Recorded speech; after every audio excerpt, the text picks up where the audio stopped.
안녕하세요, 시청자 여러분. 메디치 미디어 신혜선입니다. 제가 조금 농담처럼 여러분 도를 아십니까? 이런 말씀을 거리를 걷다가 좀 들어보셨을 것 같은데 오늘은 제가 ESG를 아십니까? 이렇게 여쭐 생각입니다. 사실은 제가 ESG는 유행어처럼 되고 있는데 저도 잘 몰라요. 그랬다가 저희 피렌체 식탁에 인연이 돼서 굉장히 좋은 칼럼을 실게 됐습니다. 그래서 지금 기업 경영에서 얘기가 되고 있는 ESG, 경제나 경영, 투자 모든 사람들이 이제는 알아야 할 단어가 된 것 같아요. 그래서 오늘 귀한 분을 모셨습니다. 오늘 피렌체 식탁과 메디치 미디어가 함께하는 메디치 경제의 ESG를 풀어주실 분은 그린피스에서 오신 분입니다. 안녕하세요. 안녕하세요. 네, 소개 좀 해주시죠. 그린피스 기후에너지 전문위원으로 일하고 있는 신지윤입니다. 네, 반갑습니다. 우리 시청자 여러분들은 ESG도 요새 많이 들은 얘기지만 그린피스 하면은 더 많이 아실 것 같아요. 그렇죠? 그린피스 잠깐 소개를 해주시죠. 1971년에 설립된 국제 환경 네, 단체이고요. 네. 전 세계에 걸쳐서 이제 오피스들이 있고 네. 서울도 이제 오피스가 있고요. 네. 기후에너지 전문위원으로 일하고 있는데요. 저는 일단 지구온난화, 기후변화 대응 이쪽이 중요한 우리가 이제 일을 해야 되는 어젠다이고요. 그런 측면에서 이제 기업과 금융 쪽에 좀 전문성을 살려서 일할 사람이 필요했고, 그래서 저도 올해부터 합류해서 일을 하고 있습니다. 자, 그런데 우리 신지윤 의원님 이력을 저희 칼럼 소개하면서 제가 봤는데 독특해요. 그래서 안 여쭤볼 수가 없어요. 그러니까 그린피스는 일단 공익 섹터라고 봐야 되잖아요. 예, 근데 이런 곳으로 옮기셨어요, 올해. 근데 여의도의 핫한 자본의 심장부라고 하는 증권업계에 계셨는데 어떻게 옮기셨습니까? 예. 제가 이제 여의도 증권가, 운용사 포함해서 이제 금융권에서 20년 이상 있었고요. 커리어 대부분은 이제 애널리스트 생활을 했고, 저는 이제 거의 커리어 내내 이제 유틸리티 에너지 분야를 담당을 했어요. 근데 에너지 쪽에 화두가 점차 결국은 어떻게 전환이 될 것이냐, 재생에너지를 어떻게 확산시킬 것이냐, 이런 문제로 이제 가게 됐고요. 그러면서 이제 한 축으로는 ESG라는 부분이 아까 말씀하신 대로 메인스트림으로 등장하는 그런 상황에서 이제 자연스럽게 제가 에너지와 ESG 쪽에 이제 일을 하게 되더라고요. 조금 더 전문성을 살려서 커리어 후반부도 좀 일하고 싶은데 그래도 조금 더 세상에 도움이 될 수 있는 쪽에서 의미 있는 일을 하고 싶어하는 바람이 있었던 거죠. 굉장히 멋진 선택을 하신 것 같아서 존경의 마음을 가지고 제가 진행을 해볼까 합니다. 실질적으로 비루한 사람일 수도 있습니다. 사실은 그린피스 하면 아까 말씀하셨는데 이제 비영리 기관으로 굉장히 좋은 환경에 관련된 일들 하죠. 근데 오히려 기업을 감시하고 비판하고 무언가를 촉구하고 이제 이럴 것 같은데 사실 ESG라는 용어 자체는 기후 환경이 들어가긴 하나 이거는 비즈니스 동네의 단어라고 저는 생각을 했던 거예요. 근데 이제 이걸 그린피스에서 이렇게까지 캠페인을 하고 열심히 말씀을 하시는 걸 보고 도대체 그린피스가 왜 ESG를 얘기할까? 이런 이제 생각이 들었습니다. 그것부터 조금 설명을 해주시면요. ESG를 알린다는 게 초점은 아닐 것 같고요. ESG를 제대로 실행하는 게 기후위기, 지구온난화의 올바른 대응이라는 생각을 저희는 가지고 있죠. 왜냐하면은 기후변화 대응이라든지 정책 목표를 수립하고 이행하는 데 있어서 기업과 금융의 영향력이 상당히 큽니다. 반대로 ESG 경영, ESG 투자를 얘기하는 데 있어서 사실은 기후위기에 대한 대응이 가장 포괄적인 이슈라고 저희도 보고 있거든요. 이제 그 두 가지가 만나는 지점이 있다고 생각을 하고요. 결국은 이제 비영리 단체이고 시민사회 중심의 움직임을 갖고 있는 그린피스이지만 기업과 금융의 변화를 통해서 지구온난화 대응이라는 거를 하려면은 결국은 기업들이 얘기하고 있는 ESG가 제대로 실행되어야 되고 이런 쪽의 변화가 필요하다. 이런 거에 주목하게 됐다라고 네. 봐야 될 것 같습니다. 우리 ESG 하는데 네. 어쨌든 간략하게 정의는 한번 하고 가야 될 것 같아요. 뭐 ESG 경영, ESG 투자 이렇게 네. 있죠. ESG는 사실 이제 다양한 뭐 이제 경영 금융 활동과 관련된 쪽에 앞에 이제 이 용어가 붙고 있는데 네. 시작은 이제 기업의 사회적 책임에서 출발했다고 볼 수 있고요. 예, 예. ESG가 이제 그 환경, 사회, 지배구조의 네. 약자입니다. 그래서 이 기후위기에 대한 대응을 제가 아까도 말씀드렸는데 1980년대, 90년대를 넘어가면서 네. 큰 환경 사고를 우리가 겪고 나서 90년대 초반부터는 결국은 국제적인 대응이 필요하다 이런 부분이 생겨났고요. 사실 결정적인 모멘텀은 2015년에 이제 파리 협정으로 생각되는데 네, 네. 이때부터는 이제 이 환경 관련된 쪽이 상당히 중요한 어젠다가 됐죠. 그래서 결국 기업도 금융도 이런 기후위기 대응에 적극적으로 동참해야 된다. 이런 게 규제로 이제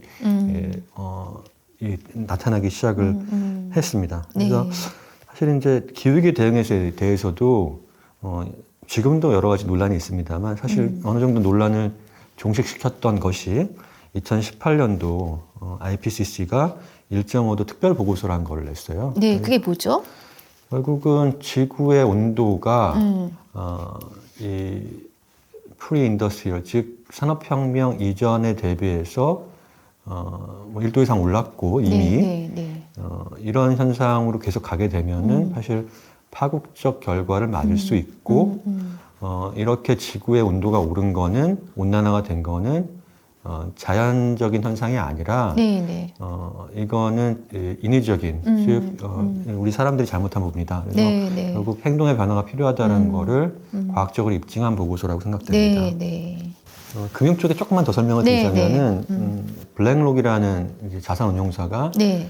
전 세계에서 그 운영 규모로 자산 운용 규모로 가장 큰 운용사인데 거기에 이제 레리 핑크라는 CEO가 2020년 정도입니다. 20년 초에 이제 매년 이제 연두 교수 같은 레터를 쓰는데 연두 네, 교수가 네. 아니라 결국은 투자자들한테 우리는 지난해 어떻게 했고 앞으로 어떻게 하겠다 이런 방침을 얘기를 하는 거죠.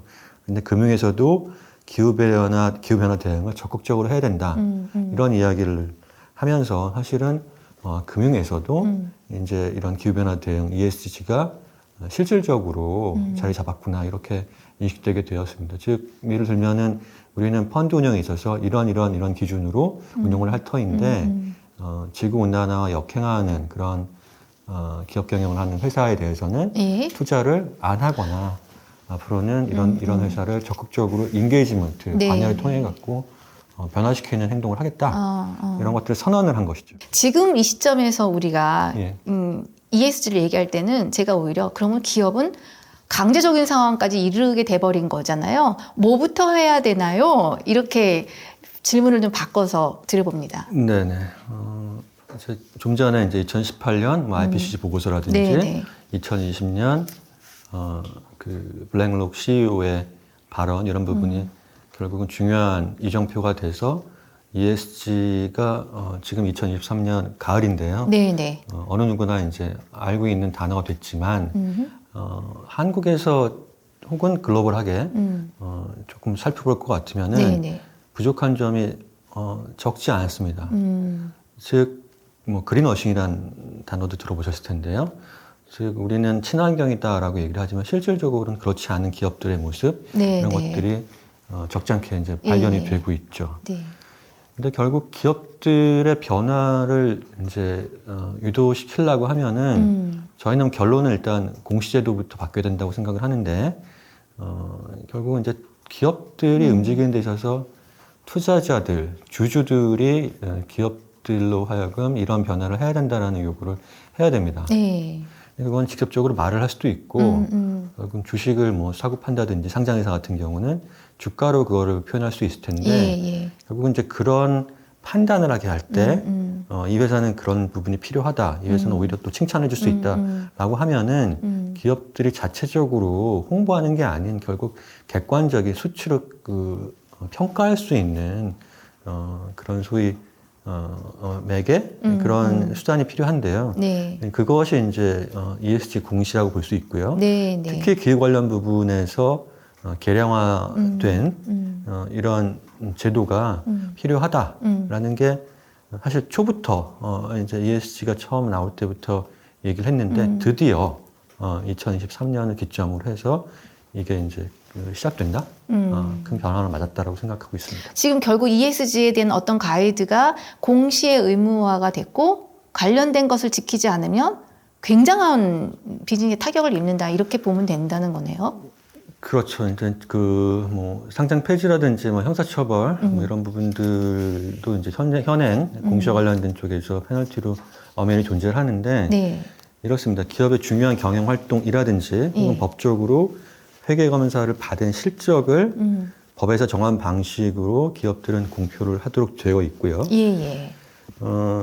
그런데 만약에 이제 이 공시가 제대로 작동하지 않는 세상을 한번 가정해 보겠습니다. 네. 그건 뭐 상식적으로 꼭 ESG라든지 기후라는 얘기를 안 하더라도 한번 생각해 볼 수 있는 부분일 텐데요. 일단 뭐 알려야 될 정보를 숨긴다, 기업이. 그럼 이제 투자자들의 판단을 방해하는 거고. 그렇죠. 네. 특히 부정적인 정보일 경우에는 결국에 가서는 그게 드러났을 때 큰 손실로 돌아올 수 있겠죠. 네, 네. 긍정적인 정보를 숨긴다라고 하면은 그 기업 내부에서 내부자들끼리 그 정보를 토대로 거래를 할 수 있는 그런 위험도 있죠. 예, 예. 이 역시 투자자들을 네, 소외시키는 방법일 거고요. 그래서 공시는 이렇게 얘기하죠. 정보의 비대칭성을 해소하라라는 이제 메시지를 가진 거다. 이렇습니다. 이제 회계 기준과 관련해 갖고 좀 얘기해야 될 것 같은데요. 네, 이제 이 어떤 자산이 기업이 갖고 있는 특정한 자산이 실질적으로 이제 손실로 이어질 가능성이 높다라고 하면 그거를 손상 처리하고 비용으로 처리하거든요. 네, 네. 그럼 이제 기업의 실적이 악화될 수 있습니다. 네. 근데 지금 문제는 기후 관련된 쪽의 위기 네. 이 부분을 이 기업들이 어떻게 대응하고 있냐에 따라서 이걸 계량적으로 뭐 대체다 대표, 뭐 손익계산서 혹은 현금 흐름에 반영을 해야 되는데 그렇죠? 지금까지는 이게 반영이 안 되고 있다는 거죠. 그래서 이게 이제 반영을 해야 되는 세상이 오게 되면은 결국은 이제 기후 변화 관련된 대응이 기업들의 속도가 빨라질 수 있다라는 우리가 생각을 할 수 있고요. 네, 네. 이런 것 같습니다. 일단 이제 회계가 중요한 게 상경 계열 쪽에 이제 대학교에 들어가서 이제 상경 계열에 입학하게 되면은 첫 학기에 보통 이제 회계와 관련된 수업을 들어요. 근데 네. 경영의 언어라고 하고 사실 이제 지금 생각해보면 약간 회계라는 부분이 윤리적인 측면도 꽤 있는 것 같아요. 즉 이제 회계를 위반했을 때 어떤 일들이 벌어지고 회계가 왜 중요한 이런 것들을 대학교 1학기 때 꽤 강조를 하는데 저도 나중에 이제 깨달은 거죠. 그때는 지겹고 힘들었다고 생각하지만 결국은 이런 경영의 언어를 이해해야 되는데 그 경영의 언어에 기후 관련된 데이터들이 들어가게 된다면은 우리가 좀 더 기후 관련된 부분에서 중요하게 세상을 볼 수 있고 기업을 볼 수 있고 그런 변화가 생기지 않을까라고 생각합니다. 요즘 대학 회계 커리큘럼에는 ESG가 그럼 포함될 것 같은데요? 이제 ESG 앞으로 말씀드리겠지만 네. ESG 공시가 의무화돼서 한국도 그거를 정식으로 받아들여지게 되면은 말씀하신 대로 회계를 배울 때 기후 관련 부분도 당연히 들어가게 될 것 같고요. 네, 네. 제가 이렇게 알기로는 네. 교양 필수 이런 쪽에 이제 지구 온난화라든지 네, 네. 기후위기, 기후 변화 관련된 부분들이 대학교 이제 이 초학년 시절에 적지 않게 이제 최근에는 들어가 있는 걸로 알고 있습니다. 맞아요. 관련 교수님들도 많이 나오시고 뭐 그런 것 같더라고요. 그렇습니다. 네. 지금 무언가 최근에 아주 큰 결정이 난 것 같아요. 국제사회에서. ISSB 최종은 아니라고 표현되어 있는데 그게 일단 뭔지 좀 설명을 드릴까요?